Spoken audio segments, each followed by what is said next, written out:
काही रुबाबा थटला #ट्रिपल एक्का पलटीत झालेल्या फॉर्च्यूनवर उभं राहून हा डायलॉग मारणारी रील तुम्ही सोशल मीडियावर नक्कीच पाहिली असेल. ही रील व्हायरल झाली आणि त्यातून चर्चेत आला प्रतीक शिंदे. पण आता हाच रील स्टार एका गंभीर गुन्ह्यामुळे चर्चेत आलाय.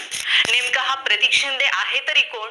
तो सुकून चहा या ब्रँडचा मालक असून सोशल मीडियावर रील्स बनवून मोठी लोकप्रियता मिळवणारा इन्फ्लुएन्सर आहे. रील्स मधून कमाई आणि चहाचा व्यवसाय असा त्याचा प्रवास सुरू होता.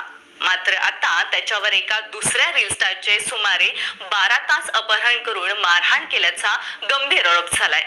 मग हा दुसरा रील स्टार कोण होता? त्याचं अपहरण का करण्यात आलं? या दोघांमध्ये नेमका वाद कशामुळे निर्माण झाला? अपहरणानंतर त्या तरुणांसोबत नेमकं काय घडलं? त्याने पोलिसांपर्यंत कशी माहिती पोहोचवली आणि पोलिसांनी सापळा रचून प्रतीक शिंदेसह आरोपींना कशा पद्धतीने अटक केली? या संपूर्ण प्रकरणामागचं सत्य काय आहे? या सर्व प्रश्नांची सविस्तर माहिती आपण या व्हिडिओमध्ये जाणून घेणार आहोत. त्यामुळे हा व्हिडिओ शेवटपर्यंत नक्की पहा. नमस्कार, मी प्रिया समीर आणि तुम्ही पाहत आहात स्टार महाराष्ट्र न्यूज. गोष्ट सुरू होते मुंबईतील विक्रोळीच्या चेतन देवळकर पासून.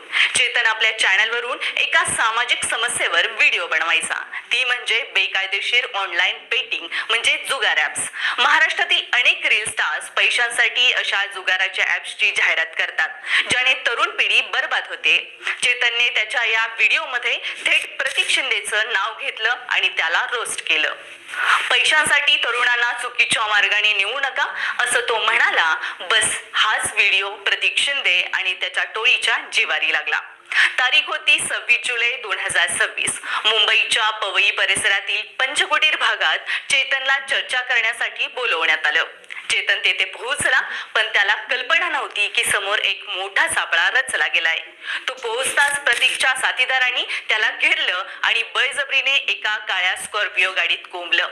चेतनने ओरडण्याचा प्रयत्न केला, पण एकाने त्याच्या गळ्यावर पाय दिला तर दुसऱ्याने पोटात सुरा भोसकण्याची धमकी दिली. गाडी सुसाट सुटली. मुंबई ते पुणे हायवेवर गाडीच्या पुढच्या सीटवर स्वतः प्रतीक शिंदे बसला होता. त्याने मागे वळून चेतनला विचारले, तू आमच्या बेटिंग ॲप्स विरुद्ध व्हिडिओ का बनवतोयस? आणि त्यानंतर सुरू झाला अमानुष छळाचा थरार. प्रतीक शिंदे, समीर कुचेकर उर्फ SK आणि त्याच्या साथीदारांनी चेतनला लाकडी दांडक्यांनी आणि लाथाबुक्क्यांनी तब्बल 12 तास बेदम मारहाण केली. चेतनचा चेहरा रक्ताने माखला होता, पण क्रूरतेची सीमा इथेच संपली नाही. आरोपींनी या मारहाणीचा व्हिडिओ स्वतःच्या मोबाईलमध्ये शूट केला आणि तो सोशल मीडियावर व्हायरल करून आपली गुंडगिरी दाखवण्याचा प्रयत्न केला.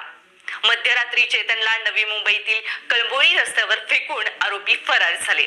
चेतनने कसाबसा जीव वाचवला आणि थेट पवई पोलीस स्टेशन गाठले. मारहाणीचा व्हिडिओ सोशल मीडियावर व्हायरल होताच मुंबई पोलिसांनी या प्रकरणाची गंभीर दखल घेतली. अप्पर पोलीस आयुक्त अभिनव देशमुख यांच्या मार्गदर्शनाखाली पोलिसांनी तात्काळ चक्र फिरवली.